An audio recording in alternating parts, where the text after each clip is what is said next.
nanti di 5 menit, seberapapun itu kita tetap akan mulai.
Yang sudah bergabung, kita tunggu sekitar 4 menit lagi. Nanti suruh anak-anak ya? Iya. Sabuk ya? Kasih.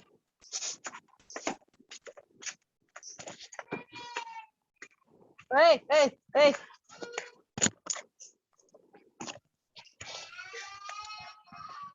Yang sudah bergabung kita tunggu sekitar 3 menit lagi. Sudah tinggal 3 menit lagi, kita akan mulai seberapapun pesertanya. Nanti sebelum memulai, kita matikan dulu mikrofonnya. Nanti ketika sudah mulai lagi, saya mungkin panggil atau apapun mau bertanya dan sebagainya, bisa dinyalakan mikrofonnya. Boleh dinyalakan juga kalau memang sudah hadir dan stay.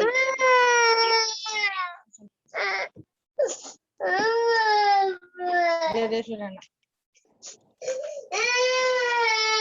Kenapa dia?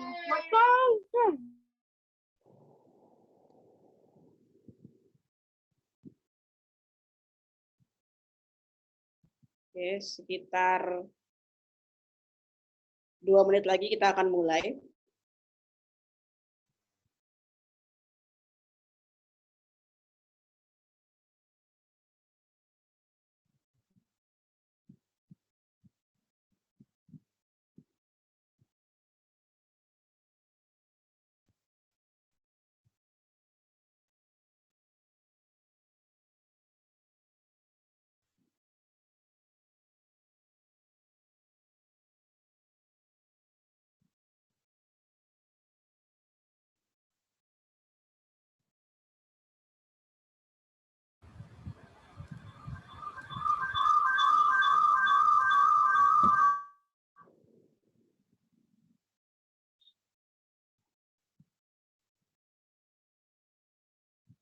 Satu menit lagi kita akan mulai materinya. Jadi boleh sambil santai-santai menunggu untuk materi ini. Semoga materi ini bermanfaat untuk Bapak Ibu sekalian.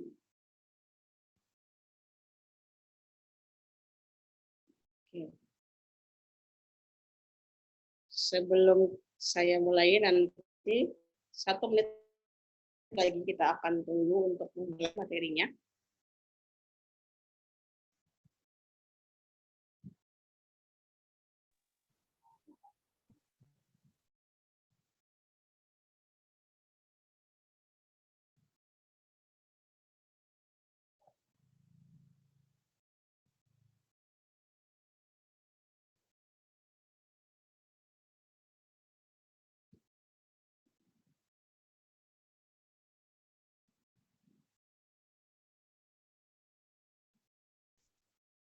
Memang belum dimulai, Bapak Ibu sekalian. Suara saya terdengar? Halo, suara saya terdengar? Terdengar. Oke, Terdengar, siap. Bun. Tadi soalnya ada yang chat tidak terdengar suara saya. Oke, kita mulai ya. Kita akan mulai karena sudah lewat 5 menit ya. Oke. Sebelumnya saya akan ucapkan Assalamualaikum warahmatullahi wabarakatuh.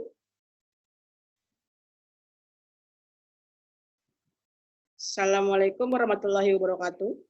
Waalaikumsalam warahmatullahi wabarakatuh. Oke. Terima kasih Bapak Ibu sekalian yang sudah bergabung di Zoom meeting hari ini. Kita akan membahas tentang MSDM, yaitu Manajemen Sumber Daya Manusia. Tapi sebelum saya mulai, saya ingin memperkenalkan diri dulu. Jadi dalam istilah itu adalah tak kenal maka tak sayang. Jadi siapa sih saya? Tiba-tiba memberikan webinar ini. Nah, saya akan memberikan info sedikit ya. Pertama-tama saya ucapkan puji dan syukur atas kehadiran Allah Subhanahu wa taala yang telah sampai hari ini kita bisa mengikuti Zoom ini sampai ini walaupun dimajukan walaupun saat kemarin saya tanggal 28 untuk untuk memberi materi, tapi saya makan karena biar cepat terlaksana. Mungkin nanti ada juga yang mau ikut lagi ya. Jadi ini agar cepat terlaksana, agar ilmunya tidak hilang ya. Jadi saya memberikan hari ini ya, terima kasih untuk Bapak Ibu sekalian yang sudah hadir. Pertama-tama saya akan perkenalkan diri dulu. Jadi sebelum saya memberikan materi nanti takutnya dia bertanya-tanya siapa sih, ini siapa sih kayak gitu. Jadi saya akan memberikan sedikit perkenalkan diri, profil saya.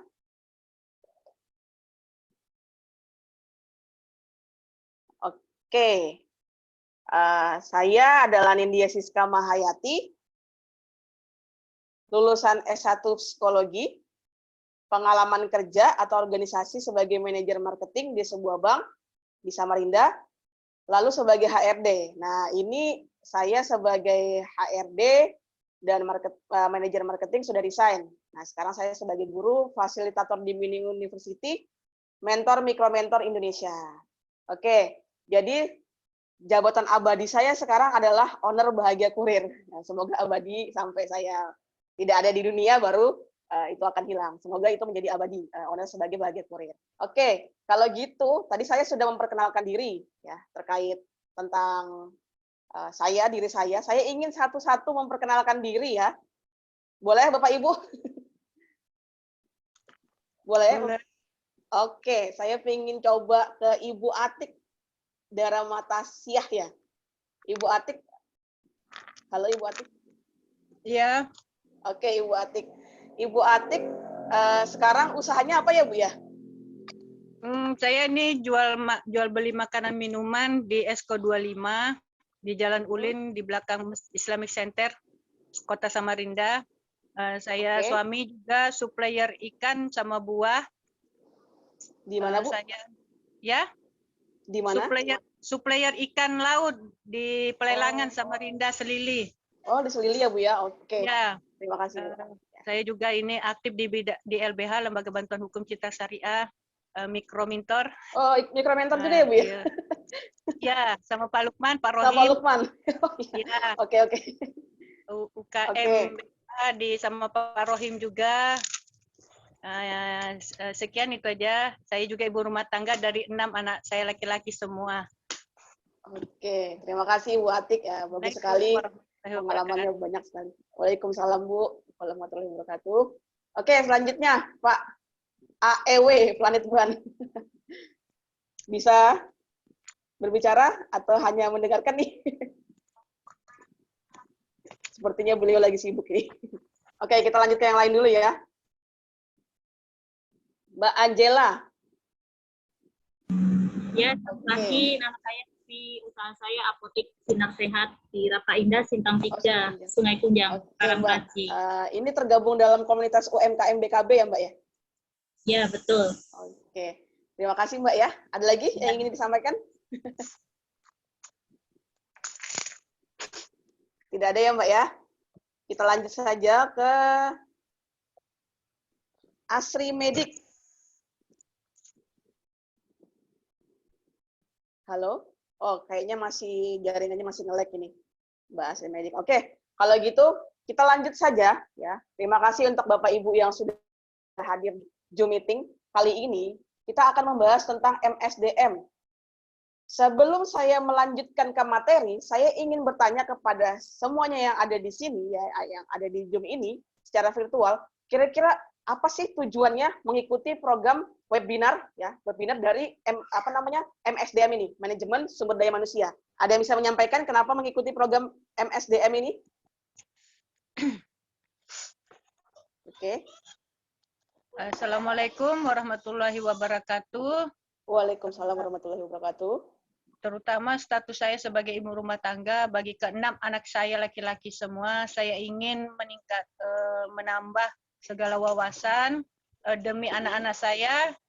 Kebetulan saya juga ada usaha, meningkatkan bagaimana bergaul sama komunitas, baru bagaimana juga meningkatkan, selalu ingin meningkatkan, menambah dari pengalaman saya sebagai ibu rumah tangga, punya usaha kecil-kecilan, sampai ini supplier ikan sama buah sama suami.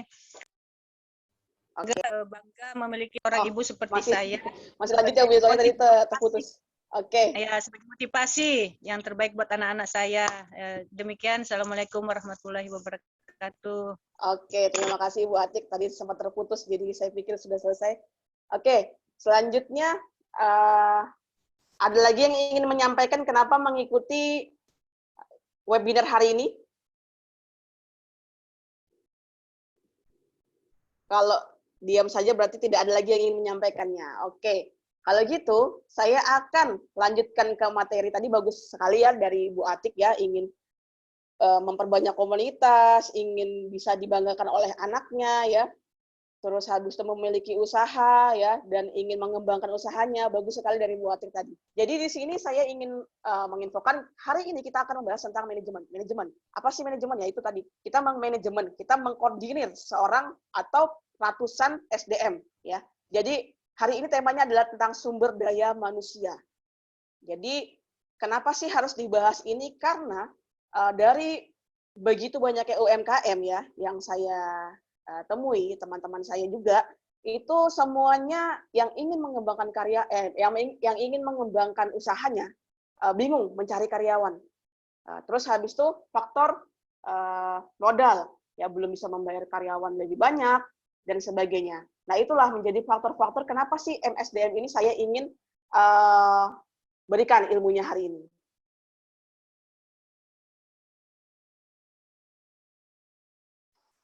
Oke, semoga kita bisa mengikuti tadi terkeluar sedikit. Oke, kita lanjut saja. Ya.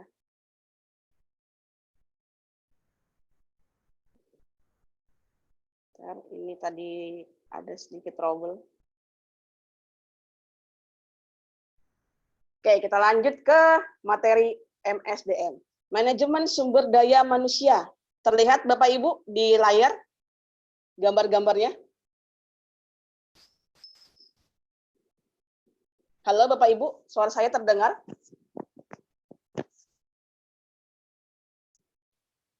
Jelas Oke, sekali. terima kasih.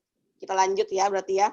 Oke, manajemen sumber daya manusia. Nah, ini banyaknya orang yang ada di gambar ini menandakan kita itu butuh sekali pengelolaan mereka karena pikiran-pikiran mereka itu berbeda dengan pikiran kita. Misalnya nih, kita sebagai owner nih, sebagai owner kita pinginnya seperti ini. Tapi ternyata si karyawan bisanya cuma seperti ini. Nah, apa yang harus kita lakukan? Nah, kita lakukan adalah memanajemen mereka, ya, mengatur mereka dengan cara dan sistem kita. Oke, kita lanjut. Nah, ini adalah pengertian MSDM, ya, ilmu dan seni mengatur hubungan dan peranan tenaga kerja agar efektif dan efisien. Jadi sudah efektif, dia efisien, ya, membantu terwujudnya tujuan perusahaan, karyawan, dan masyarakat. Nah, tujuan perusahaan itu apa? Kita ingin menciptakan omset kalau memang kita di dunia usaha. Kita menciptakan profit ya, menciptakan untung yang balik ya, balik modal intinya. Nah, jadi bukan balik modal saja tapi mendapatkan keuntungan. Nah, itu adalah tujuan dari kita kenapa memanajemen SDM. Karena ketika kita memiliki SDM itu pasti banyak sekali kendalanya. Ya, efek negatif itu akan muncul ya ke diri kita ketika kita mengelola SDM, itu pasti. Ya, karena manusia itu pasti punya kecenderungan untuk berpikir negatif. Nah, apalagi ada orang-orang negatif di sekitar kita. Nah, itu akan berdampak sekali kepada diri kita dan usaha kita. Nah, jadi tujuannya adalah agar kita memiliki karyawan-karyawan yang bisa mendukung usaha kita. Bisa mendukung usaha kita, bisa mensupport usaha kita, walaupun dengan kita punyanya modal seadanya seperti itu. Terus kita karyawan itu bisa membantu untuk ke para konsumen ya, bersikap baik dan sebagainya. Itu adalah target kita memanajemen sumber daya manusia. Nah, manfaatnya itu agar tercapainya tujuan organisasi. Nah, sebelum nanti kita melakukan MSDM, nah pasti di setiap usaha UMKM pastikan sudah memiliki visi dan misi. Visinya apa, misinya apa. Kalau belum punya, dari sekarang ya, buat visi dan misi usaha kita. Ya, kita bikin visi dan misi. Ya. Jadi kalau mau tahu contohnya itu ada di Google ya. Di Google tuh ada biasanya cara membuat visi dan misi. Nanti bisa disederhanakan lagi dengan kemauan perusahaan kita. Nah, kenapa sih harus dibentuk visi dan misi agar budaya di dalam sebuah usaha kita itu bisa berkembang sesuai dengan budaya yang ingin kita terapkan di usaha kita atau di perusahaan kita seperti itu. Jadi tujuan mengelola SDM, tujuan memanajemen SDM itu adalah kita agar menciptakan karyawan yang efisien, ya, tidak mengeluarkan budget besar, tapi kita bisa terwujudnya tujuan perusahaan kita seperti itu. Jadi misalnya nih, Ibu Atik tadi usaha ikan, atau Ibu Angel ya tadi usaha apotek kalau nggak salah ya. Nah itu bisa terwujud usahanya jalan, ya walaupun ibunya Ibu Atik atau Ibu Angel atau Pak Agus ya tidak ada di tempat. Ya, tidak ada di tempat, usaha itu tetap jalan dan menghasilkan omset, ya menciptakan omset. Nah itu dia tadi. Jadi ketika kita membutuhkan karyawan tapi kita tidak punya modal, nah kita atur gimana caranya kita bisa merekrut karyawan kita secara sesuai dengan usaha kita, sesuai dengan apa yang ingin kita mau. Apa kita sebagai owner itu kita butuhnya orang yang seperti apa sih? Kalau kita belum punya modal terlalu besar, ya udah kita gaji mereka seadanya. Nah, terkadang pertanyaan dari seorang entrepreneur atau seorang UMKM atau seorang yang sedang membuat usaha bingung menggaji karyawan. Bagaimana sih menggaji karyawan? Bagaimana sih mencari karyawan yang mau dengan gaji sekian? Misalnya seperti itu. Nah, itu sering saya jumpai. Apakah Bapak Ibu di sini mengalami hal yang sama atau memang sudah memiliki karyawan? Saya ingin bertanya dulu. Ada yang sudah memiliki karyawan atau belum di sini? Boleh di-sharingkan? Atas nama Ibu siapa? Bu Atik. Punya karyawan, Bu? Punya. Berapa, Bu, karyawannya, Bu? Satu. Lalu, Bu?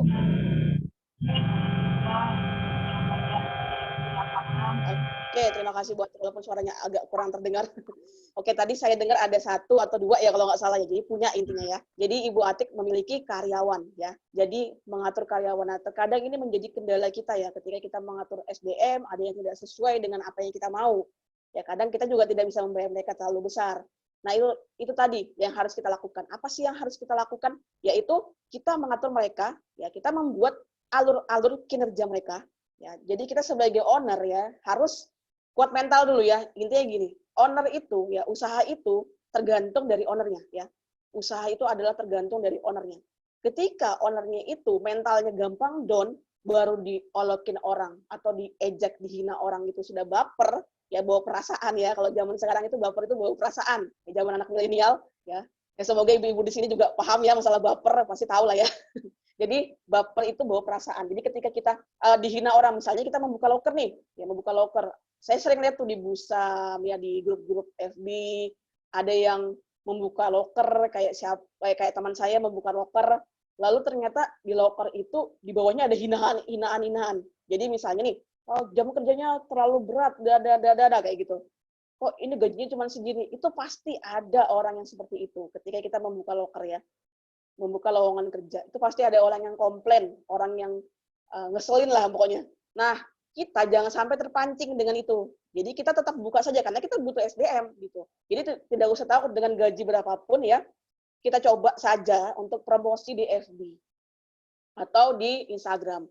Kalau memang tidak bisa untuk promosi di FB atau Instagram, kita bisa ikuti Instagram loker-loker di Samarinda atau Telegram, atau kita bisa juga untuk mengikuti Facebook loker Samarinda, atau di luar Samarinda itu biasanya ada. Saya juga sering kok nge-share seperti ini di luar Samarinda, di Samarinda. Bahkan sekarang saya juga punya Instagram loker. Jadi kalau misalnya Bapak Ibu membutuhkan SDM bisa di-share ya, yang penting ada kriterianya seperti apa yang dibutuhkan, nanti bisa di-share di Instagram kita seperti itu. Jadi banyak sekali seperti itu. Jadi ketika kita butuh SDM, kalau orang itu sudah kita rasa tidak cocok ya dengan kita, kadang tuh kita tuh sayang gitu ngelepas orang yang sudah bagus, maksudnya sudah kita rasa cocok, tapi ternyata kinerjanya dia semakin menurun, semakin tidak bagus lah, intinya seperti itu.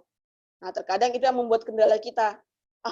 Lanjutkan enggak ya orang ini. Nah, itu menjadi kendala. Harusnya kita sebagai seorang owner, ya, ketika kita menemukan kendala-kendala seperti itu, jangan lupa kita untuk menyusun tata tertib, jangan lupa itu. Jadi sebagai seorang owner, kita susun tata tertib. Nanti akan saya kasih tahu di slide selanjutnya ya, tentang bagaimana sih menyusun SOP dan tata tertib. Nah, sebagai seorang owner, tata tertib yang standar saja, maksudnya yang tidak terlalu ribet, tidak terlalu mengikuti A, B, C, D, E, F, G, peraturan ini, peraturan itu. Yang penting kita buat budaya dulu di perusahaan kita. Jadi kita enak ketika menegur karyawan kita. Nah, seperti itu. Jadi itulah tujuan dari memanajemen SDM kita. Jadi kita pastikan kita bikin visi misi dulu, ya. Bisa dicari di Google visi dan misi itu seperti apa. Tapi hari ini saya tidak akan membahas tentang visi dan misi, ya, tapi tentang manajemen tim kita ya. Jadi ketika kita sudah pusing sama tim kita, kok kayak gini, apa yang harus kita lakukan? Kayak gitu kita manajemen mereka secara yang sesuai dengan saya ajarkan ini hari ini. Nah, tujuannya lagi ya, saya infokan menurut A.F. Stoner, manajemen sumber daya manusia adalah suatu prosedur yang berkelanjutan, bertujuan untuk memasok suatu organisasi atau perusahaan dengan orang-orang yang tepat. Nah, ini kita harus bisa ya menseleksi orang-orang ini. Nah, bagaimana sih seleksi yang harus kita lakukan?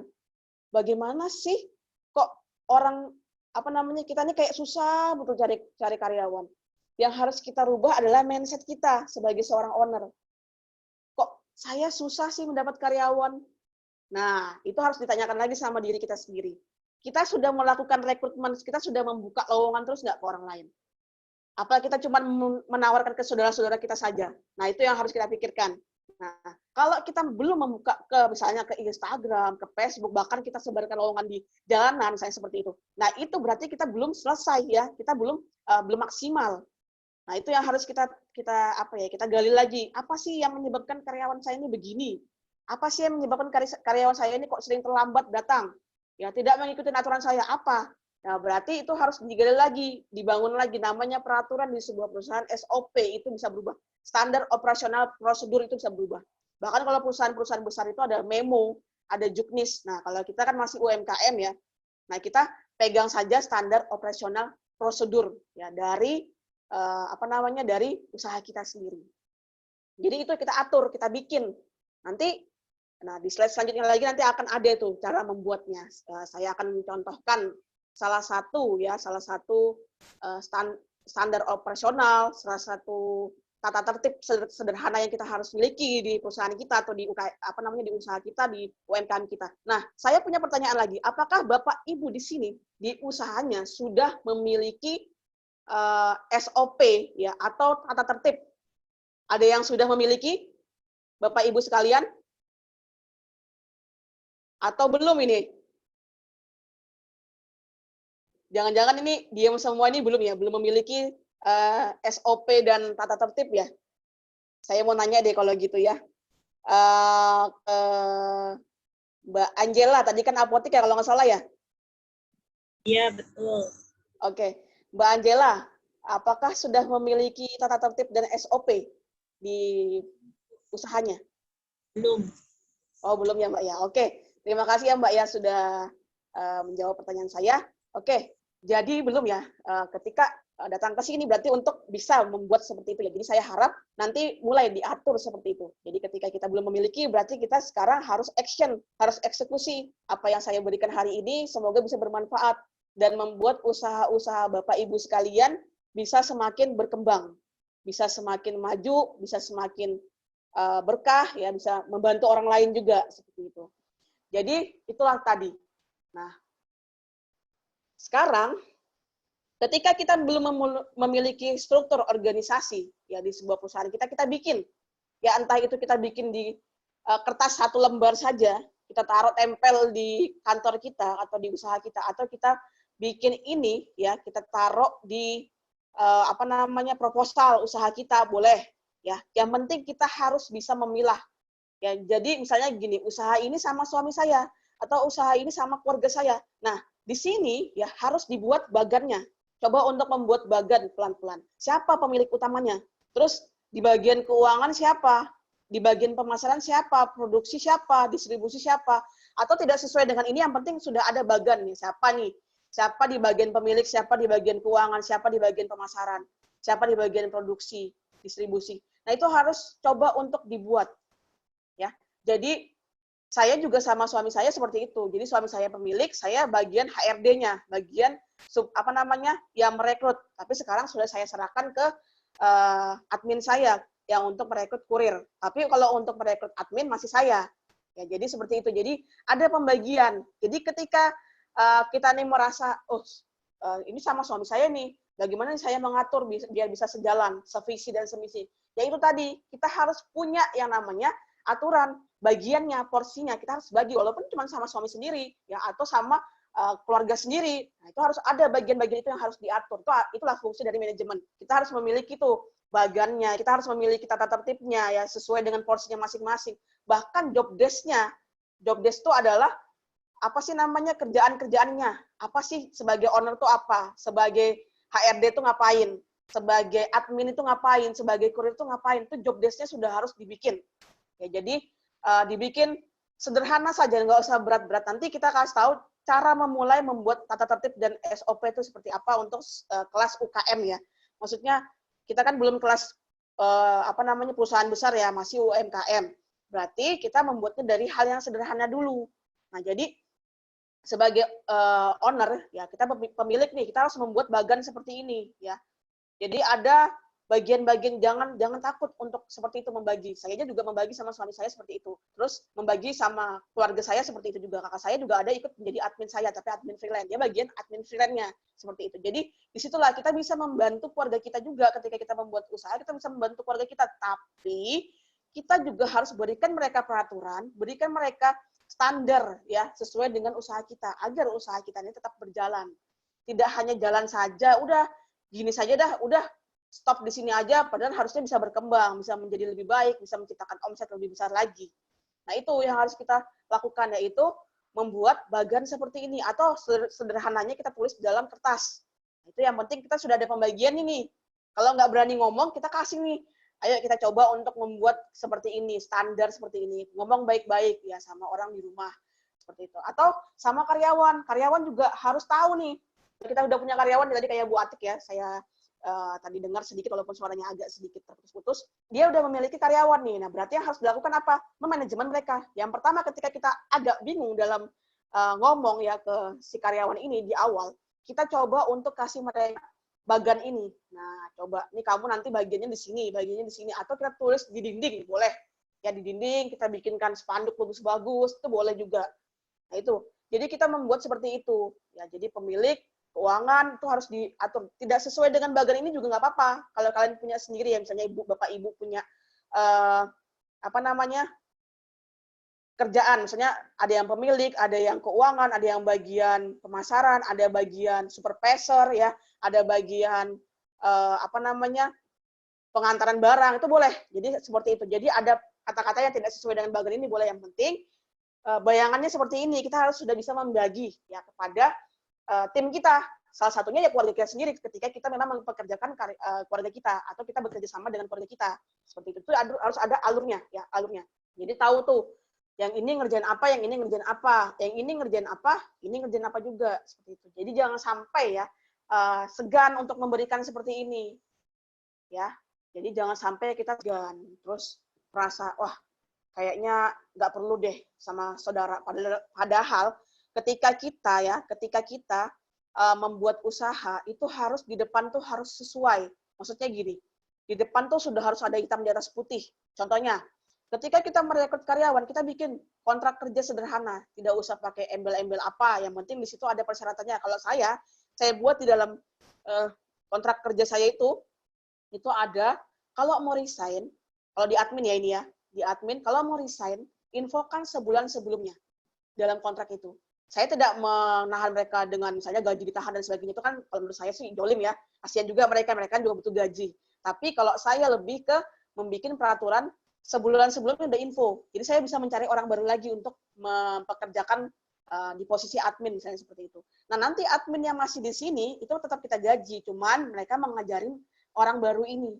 Jadi kita tidak usah turun langsung ke lapangan seperti itu. Misalnya kita tidak usah langsung turun mengajari mereka, tapi kita ciptakan tata tertib yang seperti itu, atau di dalam konsep kontrak kerja kita ada seperti itu. Jadi sekarang di admin seperti itu. Dulu saya juga suka baper ya, maksudnya bawa perasaan ketika tiba-tiba saya lagi jalan, lagi nongkrong, lagi waktu itu makan es di McD, tiba-tiba ada telepon dari admin saya, salah satu admin saya, dia resign secara tiba-tiba. Itu sedih saya, jujur saya sedih. Karena dulu nyari karyawan itu menurut saya susah.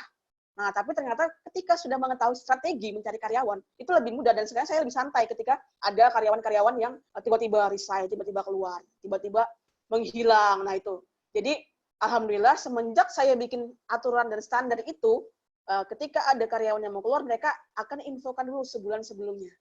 Nah, karena kita membangun budaya itu dari awal. Nah, ini perencanaan SDM. Kita balik lagi ke slide, ya, perencanaan SDM. Itu diperlukan untuk mencapai tujuan perusahaan. Jadi perusahaan kita atau usaha kita itu diperlukan untuk membuat perencanaan SDM. Kita mau ngapain nih? Kita mau lakukan seleksi rekrutmen dari hari apa sampai hari apa, misalnya seperti itu. Terus habis itu nanti bagian wawancaranya kapan? Kita mau lewat apa?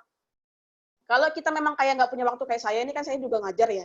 Saya juga ngajar, saya juga usaha. Kadang tiba-tiba ada admin resign dan harus sebulan sebelum sudah saya harus cari karyawan. Ya itu, tadi saya share karena saya menggunakan digital sekarang ya. Maksudnya tidak terlalu berfokus pada lamaran yang harus diantar ke tempat, tapi saya berfokus pada infokan di Instagram atau di Facebook. Kita harus mulai seperti itu. Jadi dulu saya juga, mereka ngantar ke sini sendiri.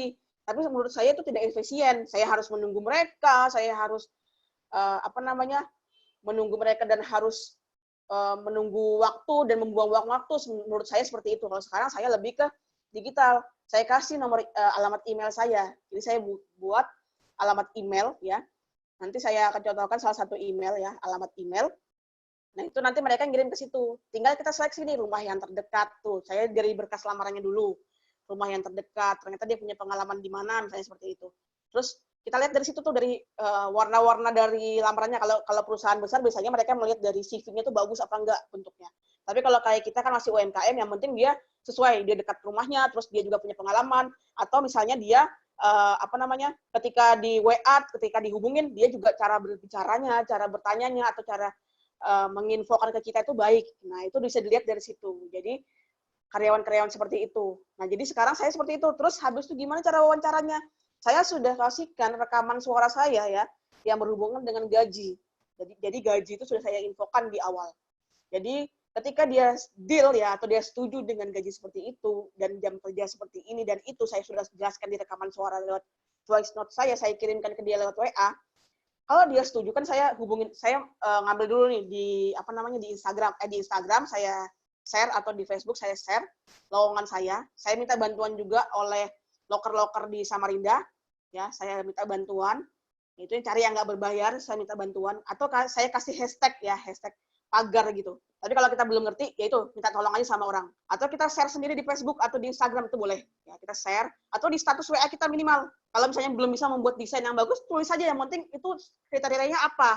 Kita membuka loker. Sederhana saja, tidak usah memusingkan desain dulu. Ya, kalau kita memang belum ahli di situ, ya udah kita bikin dulu sederhana mungkin, tinggal kita share di status WA kita boleh, atau kita infokan ke orang-orang terdekat kita, atau misalnya kita infokan ke Facebook kita kalau memang kita punya Facebook. Kalau kita tidak punya, kita masukkan ke grup-grup yang kita punya. Jadi apa gunanya grup-grup yang ada di kita kalau kita tidak bisa memasukkan di situ lowongan kerja itu.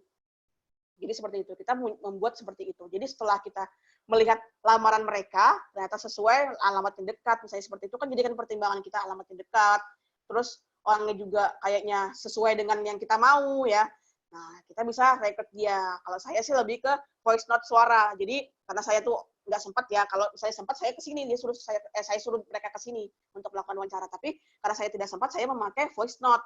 Nah, di situ gaji. Ketika dia sudah deal dengan gaji itu, saya wawancara secara apa namanya virtual, yaitu melalui WhatsApp video call. Nah, nanti ketika dia sudah deal, sudah oke dengan semuanya, saya suruh datang, dan nanti di hari Sabtu kalau saya libur biasanya saya melakukan tanda tangan kontrak, ya, tanda tangan kontrak dengan persetujuan janji-janji yang saya apa namanya deal-dealan ya. Di situ deal-dealan dia setuju nggak dengan kontrak ini, sebulan sebelumnya sudah infokan ke saya. Jadi terus jam berapa masuknya, misalnya jam 9 pagi, kalau bisa sebelum jam 9 sudah di sini. Itu sudah ada perjanjian seperti itu, sudah ada peraturan yang kita buat dari awal.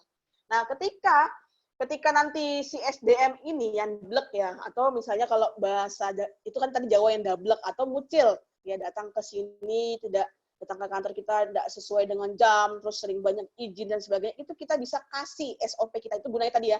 Kenapa sih kita harus membuat SOP, membuat tata tertib? Nah, kita kasih itu, kita ulang-ulang terus ke mereka. Kita jangan capek ya, sebagai owner, kita jangan capek. Kalau kita sudah punya HRD lebih enak lagi. Owner, kita kasih ke HRD kita biar HRD kita yang nge-share. Kalau saya, karena saya owner langsung ke admin, ya admin yang nge-share itu. Jadi, kalau misalnya admin yang saya tegur, ya saya yang negur admin itu. Seperti itu. Jadi, admin menegur kurir, saya menegur admin. Nah, tegurannya kalau saya dulu saya capek tuh untuk WA mereka, ya WA terus ngasih tahu harus begini harus begini. Kalau sekarang saya langsung kasih tuh tata tertib, saya share ulang. Nah, jadi mereka ngeliat tuh, oh ternyata saya ada melakukan kesalahan di sini. Nah, akhirnya mereka perbaiki. Tujuan kita adalah biar mereka lebih baik lagi. Nah, biar sesuai dengan standar kita. Makanya enaknya kita mempunyai tata tertib, mempunyai SOP, agar perusahaan kita ini sesuai dengan standar yang kita inginkan. Nanti di sesi terakhir akan ada tanya jawab ya, boleh bertanya di situ di sesi terakhir. Ya nanti akan kita lakukan tanya jawab. Nah, di sini kita melakukan rekrutmen. Rekrutmen dengan apa sih? Dengan tadi kita meng-share ke sosial media atau kita share di grup-grup loker di seluruh Indonesia yang kita memang butuhkan. Terus habis itu kita bisa melakukan lewat ke Dinas Tenaga Kerja. Kalau memang kita berani untuk ke sana, kita izin sama Dinas Tenaga Kerja. Saya pernah juga melakukan waktu saya masih kerja dulu. Saya melakukan itu, saya masukkan ke Dinas Tenaga Kerja, saya izin sama Disnaker. Kalau nggak salah di Mall Pelayanan Publik di bagian bawah dulu di situ, kalau di Samarinda, tapi kalau di luar Samarinda mungkin bisa ke Disnaker ya, tanya-tanya di situ. Nanti minta tolong untuk nge-share lowongan kita. Kita punya pamflet, kita share lowongan kita di situ. Nah, nanti akan ada pekerja-pekerja yang akan mencari lowongan di situ. Nah, jadi kita gunakan tuh semua ya. Kalau kita mencari karyawan jangan plus, jangan sedih gitu ketika kita karyawan kita tidak sesuai dengan standar kita, terus habis itu karyawan kita ini ternyata karyawan yang susah dibilangin dan sebagainya, dan dia seenaknya sendiri. Kita bisa melakukan standar-standar ini ya. Nah, kita bisa melakukan terus-terusan melakukan rekrutmen untuk cadangan juga boleh. Jadi seperti itu. Jadi kita melakukan rekrutmen lewat promosi offline dan online. Kita melakukan seleksi, yaitu wawancara. Kalau kita ada psikotes, itu juga boleh. Kalau UMKM kan mungkin psikotesnya belum terlalu kita belum terlalu bisa membayar seperti itu kalau UMKM ya. Misalnya kadang-kadang itu ada yang, saya belum bisa ke psikolog nih. Psikolog tuh kalau dulu saya pernah nanya sama teman saya yang kebetulan biro, itu sekitar 300.000 untuk mengetes karyawan. Ya, jadi kita bekerja sama dengan biro, ya, terus habis itu nanti di situ karyawan itu diseleksi di situ. Nah, 300.000, mulai dari 300.000, tergantung kesepakatan. Nanti ada dikasih harga biasanya sama biro. Nah, itu bisa dilakukan seperti itu. Nanti si karyawan ini tesnya di sana, di biro itu, seperti itu. Ada seperti itu. Jadi, melakukan seleksi seperti itu. Nah, ada juga yang tidak bisa. Ya udah, saya tapi tetap ingin melakukan tes, tes psikotes. Bisa cari di Play Store. Di Play Store, ya, di HP kita Android itu ada tes psikotes. Nah, di situ kita bisa lihat tuh. Nanti ada nilai-nilainya dan sebagainya. Itu sering digunakan oleh teman-teman UMKM karena mereka tidak mau membayar psikolog karena lumayan juga ya untuk merekrut banyak orang, terus harus membayar sebanyak itu ya, karena satu orang ini bisa 300.000.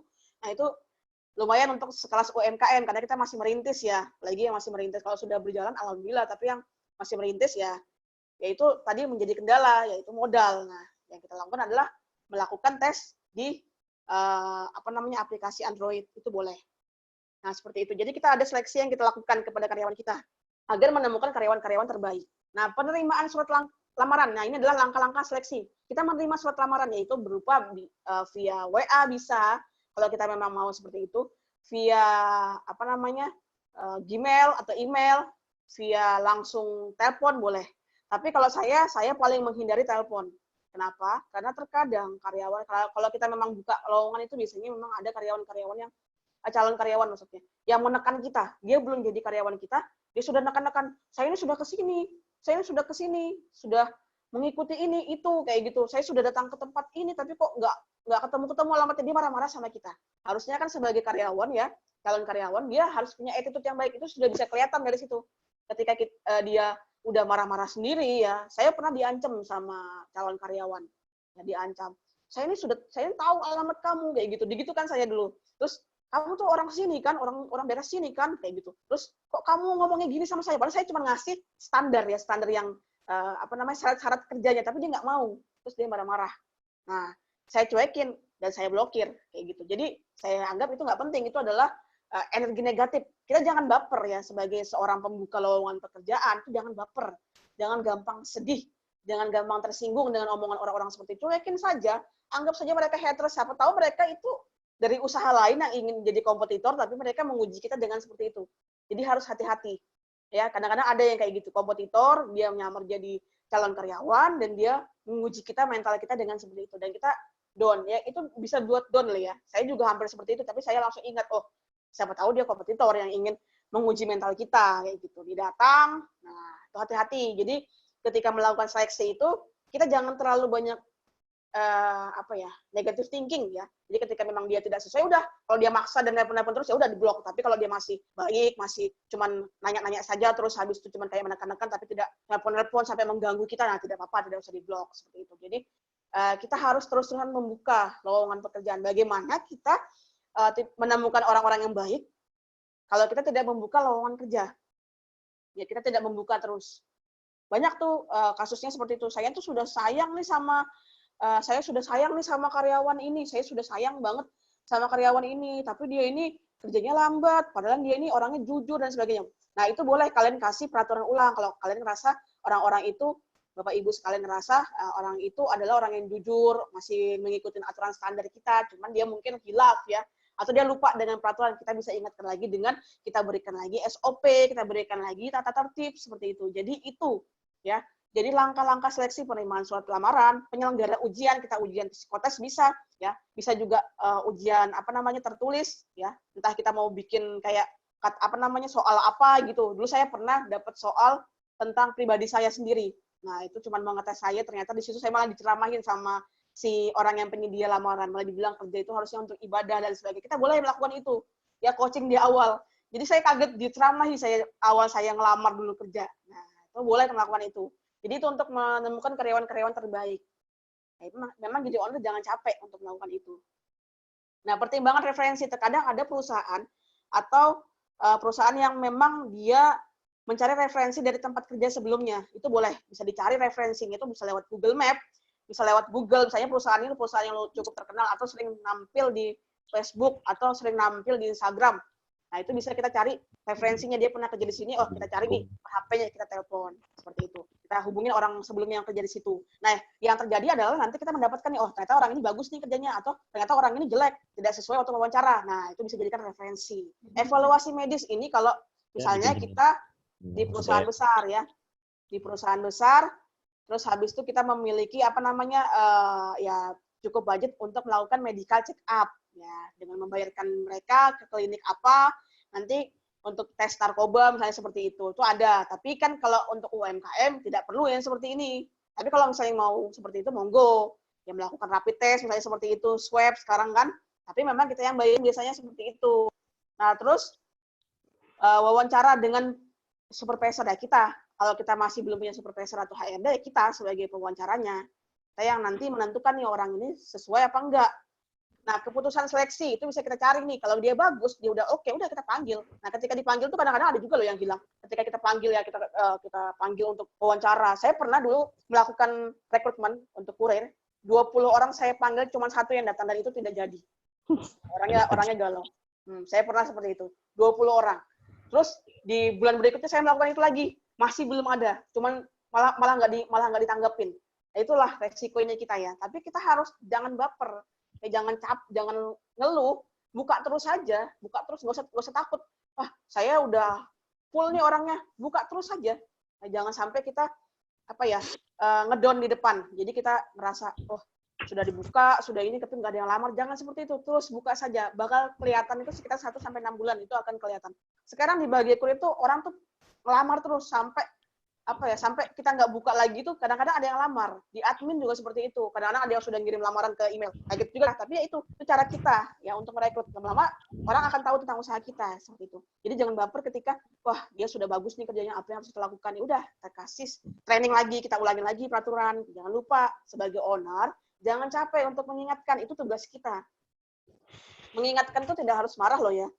Mengingatkan karyawan kita ini tidak harus marah-marah, kamu kayak gitu, itu malah nggak betah orang. Tapi kita kasih standar peraturannya, kita ajak ngobrol berdua ya. Ini kamu selama ini sering terlambat, kenapa? Nah, kayak gitu, ada obrolan. Kalau tidak berani untuk ngomong, kita kasih aja tuh. Nih, kira-kira kamu kesalahanmu di mana? Kita tidak mau banyak ngomong, misalnya seperti itu. Nanti dia akan sadar ketika kita kasih. Atau kalau saya sistem WA, karena saya kan mobile ya kerjaannya, ya, maksudnya kurir itu kan freelance ya, di jalanan dan di mana-mana, tidak stay di tempat, saya kasih via WA. Jadi ketika dia melakukan kesalahan, kecurangan dan sebagainya, kita WA, kita ulangi lagi peraturan itu. Kalau dia ngerasa tidak sesuai, kita bisa keluarkan. Atau kita kasih peringatan 1, 2, sampai 3. Nah itu SP itu ya bisa. Jadi kalau kita di perusahaan itu bisa SP ya. SP itu bisa sampai 3 ya. Jadi SP1 dia masih berubah, ya udah kita teruskan. SP2 dia gitu lagi, ketika dia masih melakukan kesalahan, SP2. Nah jarak waktunya itu sekitar 6 bulan. Jadi kalau dalam waktu 6 bulan itu SP1, SP2, SP3 dia masih tidak bisa berubah, ya udah keluarkan. Tapi kalau dalam waktu 6 bulan itu walaupun baru SP1 dia langsung berubah total, nah itu tidak usah dikeluarkan. Nah, kita bina, kita training lagi, kita ulangi lagi standar perusahaan kita apa, kita ulangi terus sampai dia berubah. Nah, itu tugas kita sebagai owner, kita merubah mindset mereka menjadi mindset yang positif. Nah, sebelum kita merubah mindset orang, kita sendiri yang harus punya pemikiran positif. Jadi, itulah langkah-langkah seleksi ya. Nah, ini adalah aplikasi ya, salah satu contoh aplikasi. Aplikasi-aplikasi di Play Store ya, di Play Store yang tidak berbayar ya. Tadi saya infokan kalau lewat psikolog ya berbayar 300.000 minimal satu orang, itu belum tentu dia lolos atau belum tentu dia mau kerja di kita. Ya, jadi itu akan memakan biaya cukup besar untuk UMKM seperti kita. Nah, tapi kita bisa lakukan dengan tes-tes yang ada di Play Store. Itu kalau kita memakai psikotes ya. Tapi kalau saya tidak pakai psikotes karena kerjaannya tidak cukup masih standar gaji juga belum terlalu besar seperti itu. Terus tidak terlalu berat. Nah, itu tidak memerlukan. Tapi kalau misalnya kalian merasa Bapak Ibu sekalian merasa perlu ya untuk melakukan psikotes, bisa pakai di Play Store. Itu ada contoh-contoh tes psikotes. Nanti langsung ada jawabannya di situ. Nanti kita bisa nilai dari situ sebagai owner. Nah, kita belum punya HRD misalnya seperti itu, belum punya manajer. Tapi kalau sudah ada yang punya di sini, alhamdulillah kayak gitu. Tapi kalau belum punya, ya itu kita sendiri yang harus menseleksi mereka. Nah, ini adalah contoh-contoh ya di Play Store. Bisa dilihat nih ya di Play Store. Contoh-contoh psikotes ya. Jadi jangan patah arang ya. Maksudnya jangan sedih ketika karyawan kita keluar. Aduh, pusing, kayak apa nih bisa berjalan. Saya juga pernah merasakan itu di posisi itu. Sampai saya tuh sempat nangis ya. Jadi waktu saya lagi enak-enak makan di McD, saya ceritakan lagi nih ya Bapak Ibu ya. Saya lagi makan di McD, lagi makan es, lagi senang-senang, maksudnya mau refresh otak, tiba-tiba karyawan saya nelpon. Dia resign dan dia tidak bisa ditahan. Nah, akhirnya mau nggak mau saya sedih, bingung nyari karyawan di mana lagi nih. Ternyata ya itu tadi, karena saya kurang mengikuti kayak Instagram Locker, kayak gitu. Kurang mengikuti Telegram Locker, tuh banyak loh sekarang ya. Telegram Locker, habis tuh WA Group Locker. Nah itu, kita kalau butuh SDM, di situ aja kita share. Nanti ada yang hubungin. Facebook Locker, itu saya selalu melakukan itu. Jadi saya buka terus untuk melakukan pencadangan kepada karyawan saya. Sampai sekarang, kami tidak buka pun, mereka tetap mengirim lewat email. Nanti saya akan contohkan sedikit email saya ya, yang tentang SDM. Saya bikin email tentang SDM kami. Nah itu adalah contoh kita merekrut, menseleksi dari situ. Kalau saya sih orangnya kurang suka berkas ya, kecuali nanti kalau dia sudah keterima, baru berkas itu kita suruh minta. Jadi kita lewat email saja, karena kan kasihan juga. Saya pernah waktu jadi HRD, ada yang sampai dia itu minta dibalikin berkasnya karena karena uangnya itu cuman cukup untuk fotokopi. Waktu saya pernah jadi HRD di sebuah perusahaan, sedih saya dengarnya. Ya, makanya saya melakukan ini karena kan memang kerjaan ini kan tidak terlalu banyak mendapatkan gaji karena freelance ya di bahagia kurir, jadi lebih ke seperti itu, lebih ke email. Nanti kalau dia sudah oke, dia sudah memang keterima, baru saya suruh dia bawa berkas seperti itu. Yang penting datanya mereka sudah kita dapatkan dari email itu atau lewat WA. Jadi kita jangan mempersulit diri kita sendiri. Kasihan soalnya kadang-kadang mereka sudah fotokopi ternyata tidak sesuai. Nah itu kadang-kadang ada yang seperti itu. Tapi nggak apa-apa kalau kalian Bapak Ibu sekalian mau memberikan berkas atau menyuruh untuk mengantar berkas, boleh, nggak apa-apa, itu terserah. Ya kalau saya tadi prinsipnya seperti itu, karena gaji saya tidak terlalu besar ke mereka. Jadi yang saya lakukan adalah mencari solusi dengan digital. Gitu. Jadi seperti itu. Nah, tahapan seleksi, administrasi, kualifikasi, sikap, dan perilaku itu bisa kelihatan saat wawancara. Ya, saat wawancara, saat mereka menelepon kita, saat mereka menghubungi kita, pertanyaan-pertanyaan tentang gaji di awal itu ya, itu sudah membuat kita itu harus sudah tahu itu orang itu tidak bagus, ya karena gaji itu kalau memang dia niat kerja dia tidak akan menanyakan gaji, dia pasti kalau kita tanya, misalnya kayak gini ada pertanyaan jebakan nih, berapa gaji yang diinginkan, kalau dia punya jawaban sesuai dengan standar perusahaan, itu orang itu bisa dipertimbangkan untuk masuk perusahaan kita. Tapi kalau dia menjawab seperti ini, sesuai dengan UMR deh, atau misalnya saya maunya 2 juta berapa misalnya seperti itu, nah itu sudah orang yang harus kita blacklist ya. Karena kita tidak butuh orang yang seperti itu, di depan sudah membicarakan gaji. Saya pernah diceramahi seperti itu. Diceramahi dengan salah satu pembuka lowongan kerja, saya ceramahi karena saya bilang UMR gaji yang saya inginkan. Saya bilang, kerja itu adalah ibadah. Kita sebagai owner harus bisa memberikan coaching seperti itu ya, kepada calon-calon karyawan kita, bahkan sama karyawan kita. Jadi, kalau dia bagusnya, pasti gaji itu akan mengikuti. Nah, itu harus kita bisa, kita infokan ke karyawan kita atau calon karyawan kita. Saya aja dulu belum jadi karyawan di sebuah tempat ya, saya sudah diceramahi di depan, ya diberikan nasihat sampai saya keluar sama salah satu orang yang juga tes, wah kita dikasih tausiah gratis, tapi seperti itu. Jadi kadang-kadang kita sebagai orang memang harus seperti itu, kita harus menemukan orang-orang yang tepat untuk perusahaan kita. Kita harus siap untuk seperti itu. Oke. Nah, kita juga harus memberikan kompensasi ketika dia memberikan kinerja yang baik, datang tepat waktu, kerjaannya beres, bahkan sering memberikan ide-ide kepada kita, kita boleh memberikan bonus. Saya memberikan bonus kepada admin, ya, Anda memberikan bonus kepada admin yang bagus memang kinerjanya. Nggak usah banyak-banyak, minimal 50.000 kayak gitu, 100.000 itu udah senang mereka, sudah bahagia banget. Jadi mereka semakin semangat kerja, atau kita memberikan mereka barang. Misalnya kalau misalnya perempuan jilbab, kalau laki-laki baju, nah itu boleh. Jadi mereka kayak ada semangat untuk mengejar itu. Karena dia kerjanya bagus nih, kenapa kita nggak lebihkan atau kita tambahin gajinya. Nah, itu boleh. Nah, benefit ini kita juga harus berikan benefit yang pas sesuai dengan kinerjanya dia. Kalau kinerjanya dia capek, memang harus mengeluarkan tenaga, ya itu kita harus coba pikirkan benefit yang pas untuk dia berapa. Dan lihat kerjanya bagus apa enggak. Kalau bagus, layak untuk digaji seperti itu. Tapi kalau misalnya kerjanya cuma santai dan sebagainya, kita bisa kasih tadi peraturan-peraturan, kalau dia tidak nyaman, dia akan keluar dengan sendirinya. Biasanya seperti itu. Ketika seorang karyawan ya, kita berikan peraturan terus ya, SOP terus, walaupun dia itu awalnya mau bertahan karena dia ngerasa cuma butuh saja kerjaan, tapi tidak mau memberikan yang terbaik untuk perusahaan, lama-lama dia akan capek diberikan itu. Dan dia akan keluar sendiri, dan itu sudah terbukti di usaha saya sendiri. Bahkan dulu waktu saya jadi HRD juga kayak gitu, saya berikan mereka peraturan, lama-lama keluar sendiri tanpa kita berikan PHK, karena PHK itu kan juga akan berbahaya lah untuk kita sebagai pengusaha. Itu hati-hati ya PHK ya, kita harus sesuai dengan standar, yaitu SP-nya, SP berapa, jangan sampai kita langsung main pecat, nah itu bahaya untuk kita juga. Jadi kita berikan aja mereka standar aturan kita, atau ditambah lagi SOP kita, tambah terus, nanti lama-lama dia nggak nyaman, lama-lama dia lelah dengan orang seperti itu toxic ya orang kayak gitu ya. Oke, kita lanjut lagi, tinggal sedikit slide-nya. Nah ini adalah tata tertib. Contoh minimalnya ini dalam sebuah rumah makan Sakura Catering. Nah, itu ada tata tertib sederhana ya. Tata tertib sederhana yang ya ada suara. Jadi ini videonya lihat. Oke, jadi ada tata tertib sederhana yang kita buat ya untuk perusahaan kita. Nah, cara membuatnya adalah mulai sekarang Bapak Ibu sekalian buat atau tulis 100 kegiatan yang ada di usaha kita. Tata tertib ini bisa dimasukkan dalam SOP, ya, bisa dimasukkan. Tergantung kita kan owner, kita yang ngatur semuanya. Jadi kita sekarang coba konsep 100 kegiatan yang ada di usaha kita, mulai dari bersih-bersih meja, mulai dari mengunci pagar, mulai dari mengepel lantai di awal hari ya, atau misalnya melayani customer, customer ya, melayani customer, melayani orang-orang yang datang, atau menjawab WA. Nah itu udah harus kita atur dalam situ. Jadi buat 100 kegiatan, ya, kegiatan yang ada di usaha kita. Nah tulis dulu. Nanti tinggal diklasifikasikan. Ini masuknya kemana nih, tata tertib. Ini masuknya kemana nih? Masuknya ke misalnya nih ke awal hari, kegiatan awal hari ya itu ngapain aja? Misalnya nih mengepel lantai dulu atau menyapu lantai dulu, membuka pagar, habis itu melakukan hal-hal yang di awal hari, membersihkan meja, merapikan meja, pulang juga seperti itu. Jadi seperti itu. Jadi ada yang harus diatur. Karena saya dulu juga punya karyawan, di awal saya baru merekrut, saya lupa memberitahu dia harus mengunci pagar. Akhirnya, untungnya saya udah pulang ke tempat ya, sudah pulang, sudah balik. Kalau saya belum balik, itu pagar terbuka lebar dan tidak ada orang di situ.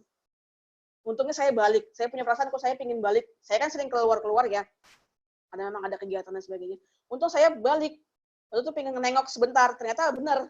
Terbuka lebar dan orangnya sudah hilang semua. Sudah tidak ada di tempat. Maksudnya sudah pulang semua ke rumah. Saya tidak bisa marah. Karena waktu itu saya memang lupa untuk memberitahu. Nah, itulah saya membuat SOP. Membuat tata tertib. Ngapain di awal hari, di pagi hari. Tuh, jadi kita bisa bedakan nih tata tertib tuh bisa dimasukkan dalam SOP. SOP juga bisa diklasifikasikan ini bagiannya bagian apa. Nah itu. Jadi kita harus sudah punya nih. Sekarang Bapak Ibu setelah mengikuti MSDM ini pastikan sudah memiliki visi misi, sudah memiliki tata tertib ya. Dan nanti ada SOP ya. SOP. Bentar, saya akan share sedikit SOP. Nah ini standar operasional. Ini tergantung kita ya. Jadi seperti ini contohnya. Jadi kita yang ngatur ya, kita yang bikin, tapi kita klasifikasikan dulu, nanti tinggal dirapi-rapikan dalam Word atau dalam Excel boleh, dalam Word boleh. Yang penting kita coba dulu bikin 100 kegiatan yang ada di dalam usaha kita. Nanti tinggal diklasifikasikan kemana arahnya. Di kegiatan awal hari, kegiatan akhir hari, atau di tengah-tengah hari, atau misalnya kegiatan memang pelayanan kepada customer, kayak gitu. Jadi itu yang nanti tinggal diklasifikasikan sesuai dengan judulnya. Nah itu kita bikin 100 kegiatan dulu yang ada di usaha kita. Nah seperti itu Bapak Ibu sekalian. Jadi saya harapkan setelah mengikuti webinar ini, Bapak Ibu sekalian sudah memiliki tata tertib, ya. Tadi yang belum punya, coba dibikin. Nanti bisa konsultasi ke saya. Kalau memang kebingungan, ya, terus kayak apa nih cara membuatnya. Nah itu boleh nanti konsultasi ke saya. Nanti di akhir sesi juga akan ada evaluasi ya. Saya kasih kayak link untuk evaluasi dari program ini. Jadi seperti itu. Oke, sepertinya. Oh, ini yang terakhir nih, contoh standar operasional ya. Ini contohnya, ini boleh sebagus kita, mau dikasih background di belakangnya juga boleh. Jadi tergantung kita mau seperti apa. Yang penting kita klasifikasikan dulu dari 100 kegiatan yang ada di usaha kita. Yang tahu siapa? Yang tahu Bapak Ibu sekalian. Ya, 100 kegiatan itu. Oke. Nah, tata tertib lagi. Ya, tanda tangan bisa tanda tangan owner di bawahnya tuh. Tergantung kitanya. Nah, itu harus sudah ada ya. Jadi seperti itu Bapak Ibu sekalian. Jadi ketika kita manajemen sebuah SDM, kita harus merubah mindset kita dulu menjadi positif, baru kita tularkan ke karyawan kita. Jangan lupa membuat tata tertib, SOP ya, dan kita ingatkan terus ke karyawan kita. Sebagai owner, kita juga harus lebih sabar dan lebih tenang menghadapi karyawan-karyawan yang seperti itu. Yang seperti ya karyawan-karyawan yang sering melakukan kesalahan-kesalahan, kita harus lebih tenang menghadapi mereka. Jangan sampai kita yang malah jadi bom buat kita gitu loh. Karena kalau karyawannya ternyata karyawan yang keras ya. Maksudnya yang di kurir itu, di bagian kurir ini, kita menemukan karyawan-karyawan yang pendidikannya di bawah kita. Dan bahkan di bawah banget. Nah itu pasti orang-orang seperti itu kan, pemikirannya tuh, barbar lah kalau dibilang. Ya kadang ngancem, kadang marah, emosi, itu pasti ada. Atau yang masih anak-anak, masih umuran masih kuliah tuh masih tenaganya masih pengennya tuh berdebat, pengen marah-marah, itu ada di bagian kurir. Itu sering kita menemukan seperti itu. Bahkan kita diancam-ancam tuh sering. Tapi yang kita lakukan adalah sabar ya, sabar dan kita terus memberikan tata tertib dan SOP dengan cara yang santun, dengan cara yang enak. Akhirnya mereka mau mendengarkan, akhirnya mereka mau mengerti ya. Bahkan ada yang keluar kalau memang dia nggak setuju, tapi kita tetap baik, tetap cara ngomongnya tetap harus sabar, ya harus tenang, jangan menghadapi SDM itu dengan kepala yang panas, tapi hadapin SDM itu dengan kepala yang dingin. Itu saja dari saya. Jika ada pertanyaan, boleh ditanyakan sekarang kalau ada yang ingin bertanya. Saya berikan waktu sekitar 5 menit dari sekarang. Assalamualaikum. Waalaikumsalam. Ini aku mau tanya. Ya. Jadi rencana, ini kan baru rencana nih. Saya kan mau buka usaha kuliner. Nah, gimana caranya? Ada nggak sih caranya supaya karyawan tuh nggak mencuri uang kita? Karena kan walaupun misalkan nih pakai nota, tapi kan bisa jadi karyawan itu waktu misalkan kita lagi nggak di tempat, dia tuh nggak nulis notanya dan uang dari pelanggan tuh diambil. Terus kan kita kayak bisa kecolongan 100, 200 kayak gitu loh. Nah, itu cara mencegahnya Oke, gimana ini ya? dengan Mbak siapa ya? Ina. Ina ya, oh suaranya kayak kenal makanya. Dari Jogja ya nih Mbak ya? Sulawesi Ina cuy. kayaknya ya teman-teman, di mana? Sulawesi. Oh, Sulawesi sekarang, oke. Dengan Ina ya, ini teman saya ya, kebetulan teman saya, teman baik waktu kuliah.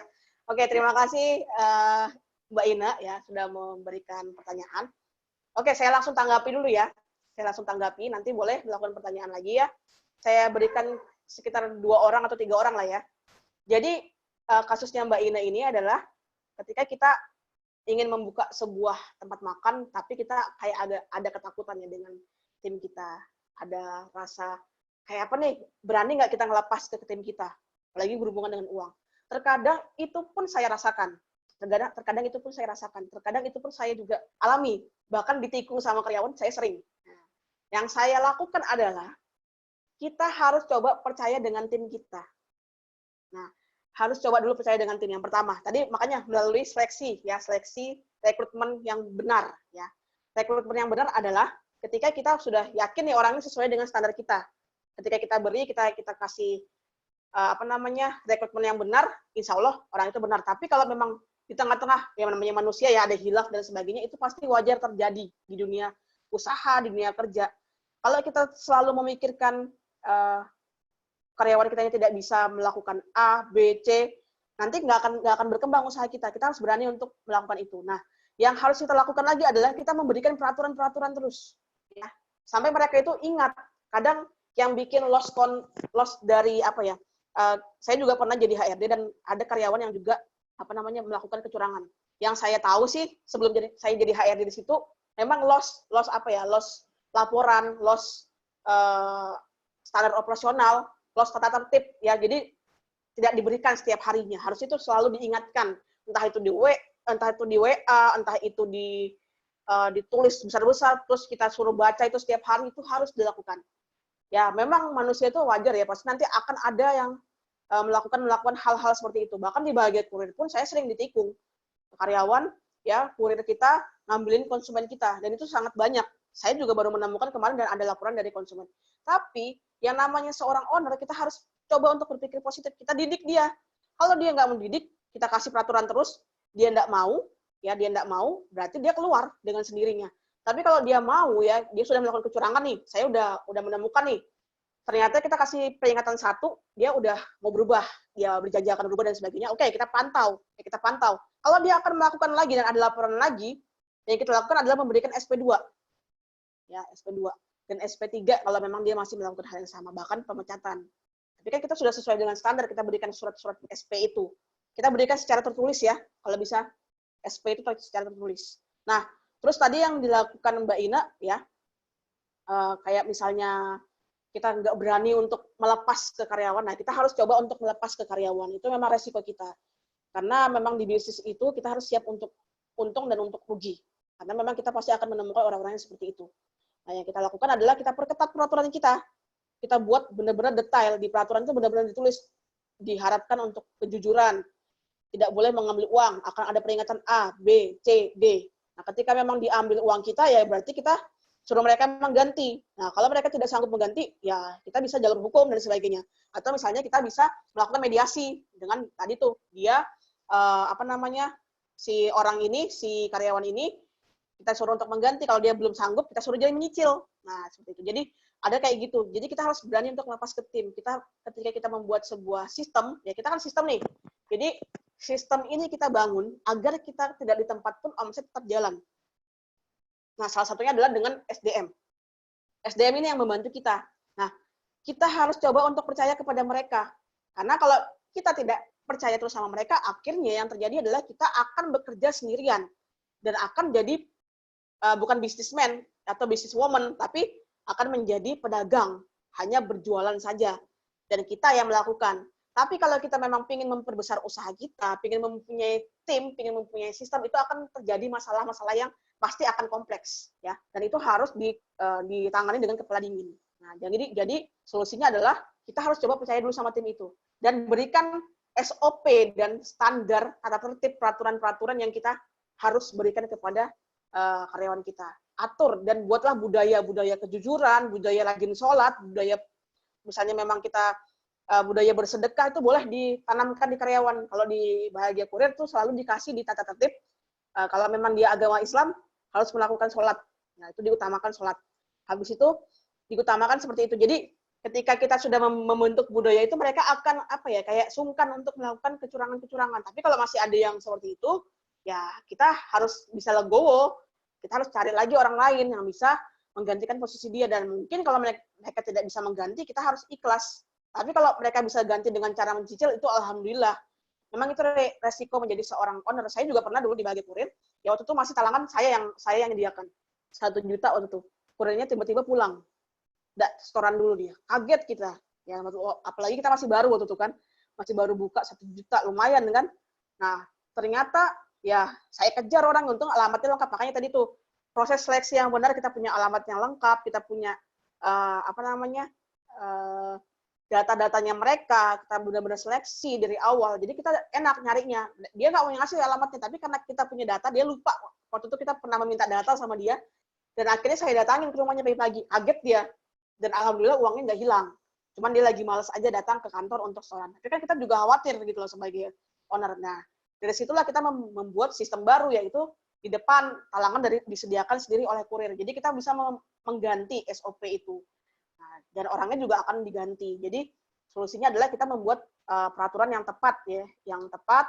Dan kita juga harus coba untuk percaya sama tim, membuat aturan SOP yang tepat. Dan kita selalu menge-share itu ke tim kita dan ciptakan budaya ke tim kita itu budaya kejujuran, tanggung jawab dan sebagainya.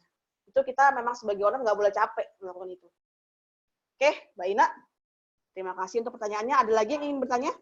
Oke, terima kasih. Oke. Ada lagi yang ingin bertanya? Saya berikan satu lagi pertanyaan. Kalau ada yang ingin bertanya, Bapak Ibu sekalian. Ini karena di sini mendekati waktu zuhur.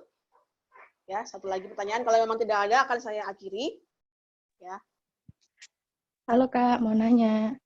Oke, dengan Bu Atik ya?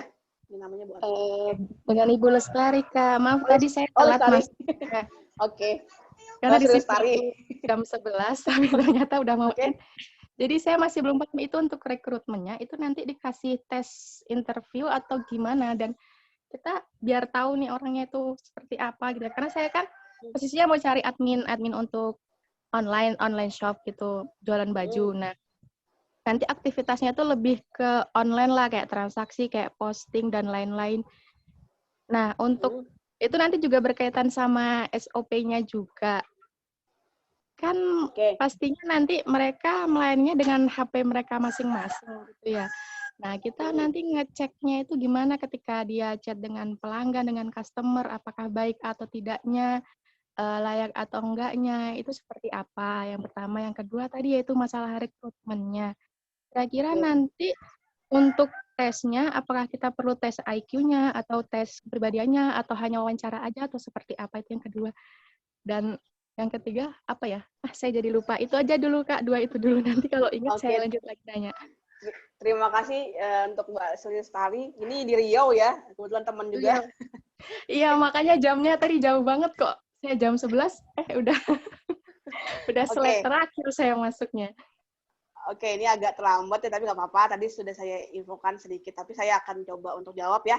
Jadi ini akan saya tutup ya setelah ini. Jadi untuk Mbak Sri Lestari, terima kasih untuk pertanyaannya. Bagus sekali ya. Jadi gimana caranya kita ngecek ya? Yaitu yang pertama tadi ya. Gimana caranya kita ngecek kerjaan si admin ini ketika menggunakan HP-nya sendiri.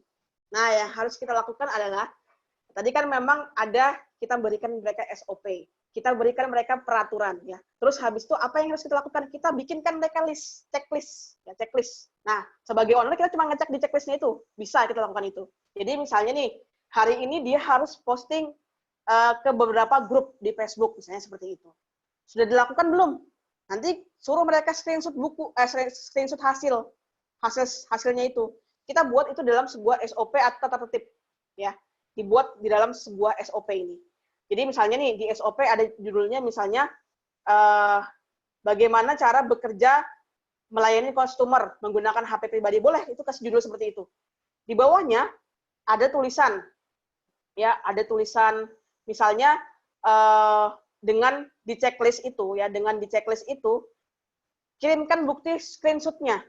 Misalnya nih si admin menceklis sudah melakukan Facebook ya penyebaran promosi di Facebook. Nah, di checklist itu sudah seperti itu. Berarti yang harus dilakukan admin adalah mengirimkan bukti screenshotnya ke si owner. Nah, itu harus sudah diatur dalam SOP ya, di dalam standar operasional prosedur kita. Kita harus sudah buat itu. Jadi ketika Mbak Sri tadi ya, Mbak Sri kebingungan gimana cara ngeceknya, ya itu tadi buat dulu 100 kegiatan kita dalam dalam usaha kita. Setelah kita buat, kita klasifikasikan di bagian, misalnya di bagian pelayanan kepada customer melalui HP pribadi admin. Judulnya seperti itu. Di bawahnya ada apa saja yang harus dilakukan. Nah, ketika dia sudah melakukan semua ini yang ada di dalam SOP ini, kita checklist nih, misalnya pakai kertas lain, atau kita bikinkan kayak kolom-kolom kertas di sebelahnya. Boleh, ya. Kita kasih, dia sudah melakukan nih. Nah, sekarang tinggal kita lihat buktinya apa dengan screenshot. Nah, itu harus dijelaskan dalam situ, dalam SOP, dikasih keterangan. Misalnya nih, menge-share di Facebook di Facebook grup-grup di area Riau misalnya seperti itu, di area Riau menge-share di Facebook dan sudah dikirimkan dan mengirimkan bukti screenshot kayak gitu. Jadi ada kata-kata itu. Jadi ketika ganti-ganti admin atau ketika kita nggak ada di tempat, mereka sudah bisa membaca itu dan kita suruh mereka membaca itu. Ketika mereka masih bingung ya, karena memang nggak mengalami kasus, misalnya seperti itu kan kasus terjadi seperti itu, ya kita ingatkan lagi ketika terjadi kasus itu ke dia, ke si admin ini. Jadi coba untuk mengatur SOP ini sedemikian rupa, ya dari 100 kegiatan yang ada di usaha kalian. Misalnya dari mengepel lantai, misalnya seperti itu. Dari melayani customer, itu sudah ditulis tuh dalam 100 kegiatan. Nanti tinggal diklasifikasikan, kasih judul-judulnya. Judul-judulnya seperti apa. Di kegiatan awal hari, ya itu apa. Terus di kegiatan akhir hari itu apa. Itu harus sudah dikasih judul-judulnya. Nah, jadi diklasifikasikan dulu. Tapi buat dulu 100 kegiatan di usaha yang mau dilakukan. Itu. Tadi yang kedua, kalau nggak salah, Mbak Sri tadi apa yang kedua ya, Mbak ya? Terkait dengan rekrutmennya, Kak. Tes Oke. IQ kah, wawancara kah, kepribadian kah. Sip. Oke, terima kasih Mbak Sri. Tadi terkait dengan rekrutmennya. Tadi karena sudah terlambat, nanti bisa dilihat juga ya YouTube-nya. Saya nanti coba untuk share ke YouTube juga. Ya, ini sudah saya sinkronkan ke YouTube.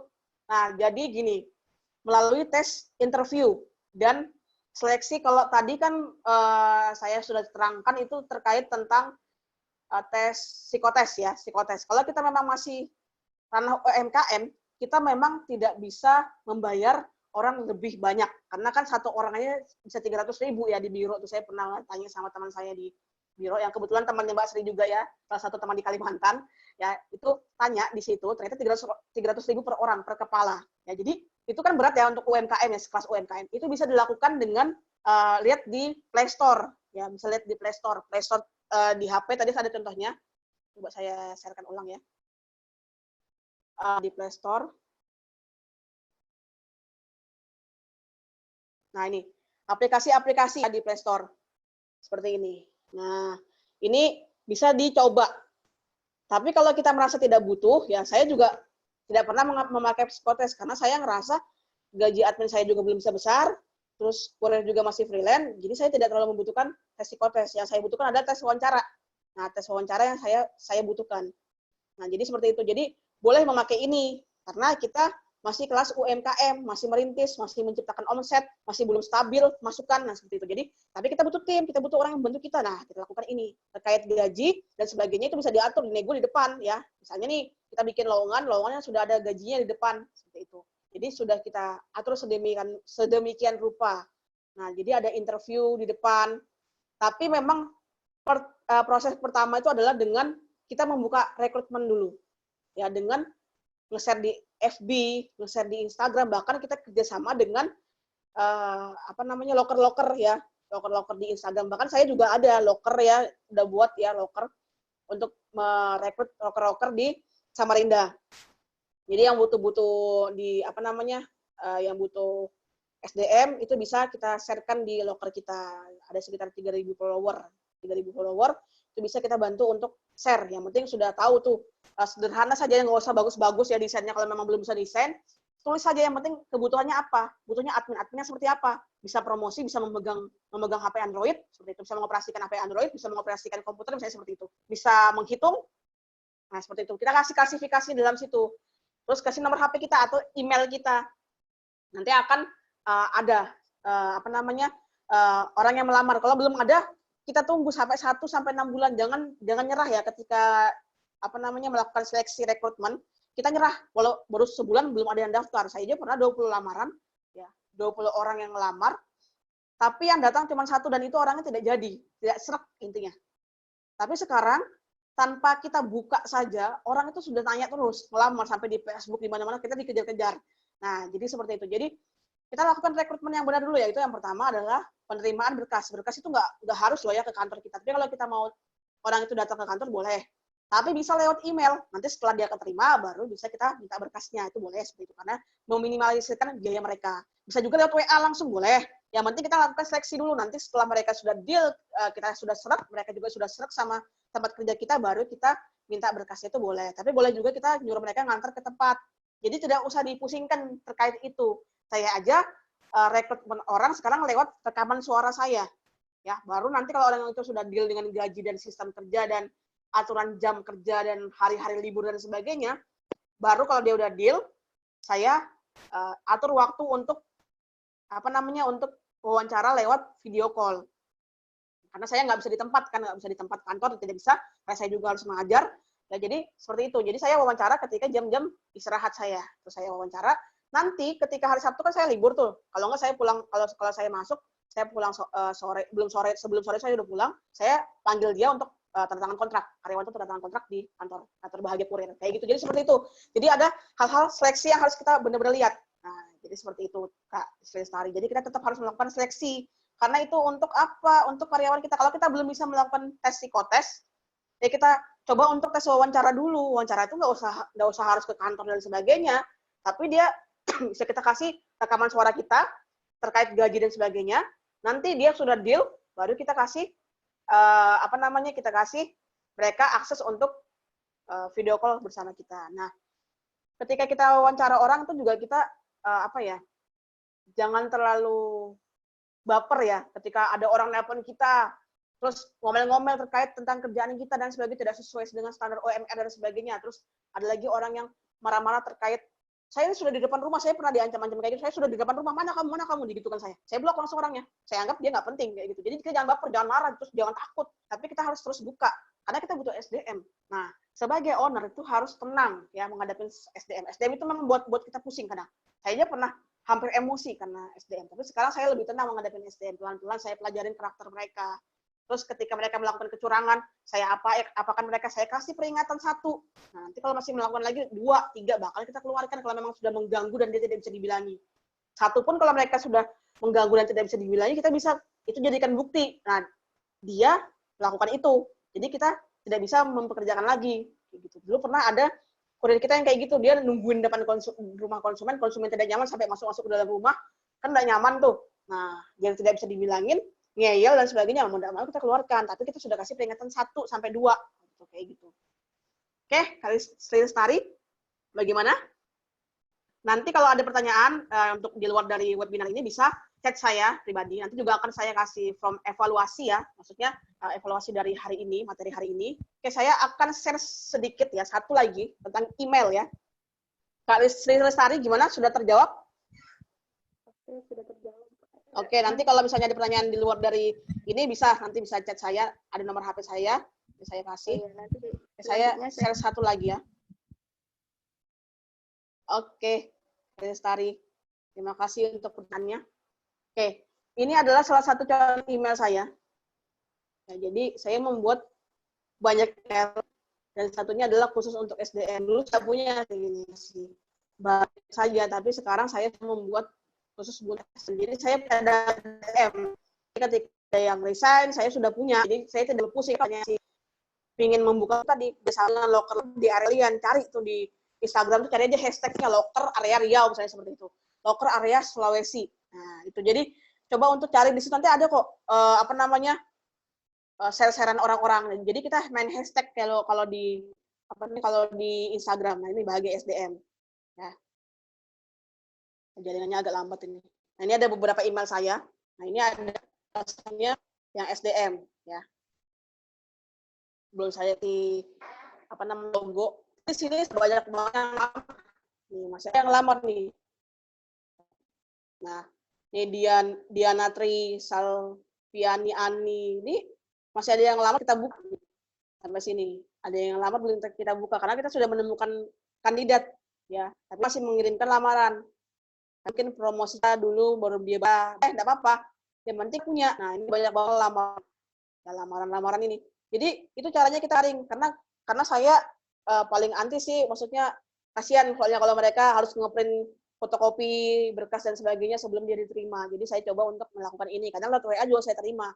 Tapi ketika saya sudah oke sama dia, saya suruh dia bawa berkas ke kantor biar kita punya datanya mereka dalam bentuk soft file dan email kayak gitu. Jadi ada hal-hal seperti yang kita pikirkan sebagai owner. Oke. Untuk hari ini ya, terima kasih sekali ya sudah bergabung ya di webinar hari ini. Nanti akan saya kasih link yang sudah bergabung. Saya mau lihat dulu orang-orangnya. Oh ada Pak Aliono juga ya bergabung ya.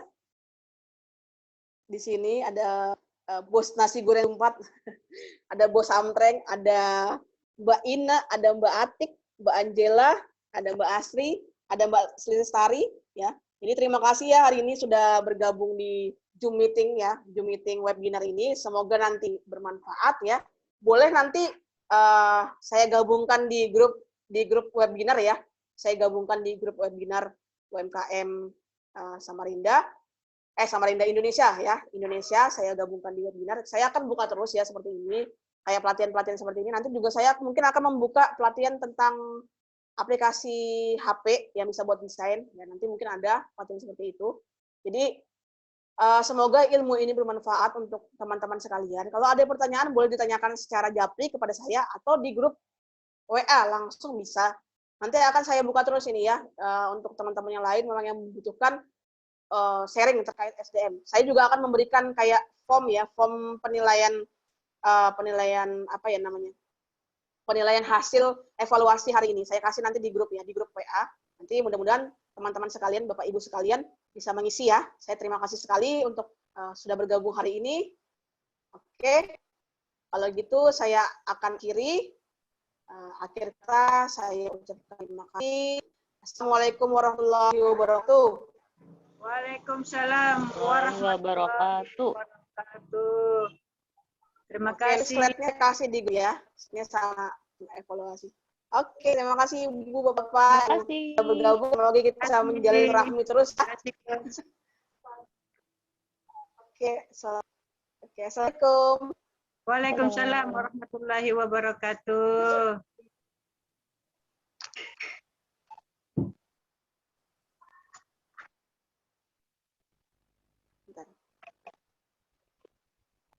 Boleh keluar Bapak Ibu, ini lagi saya setting. Yang ada kepentingan keluar dari grup, dari Zoom.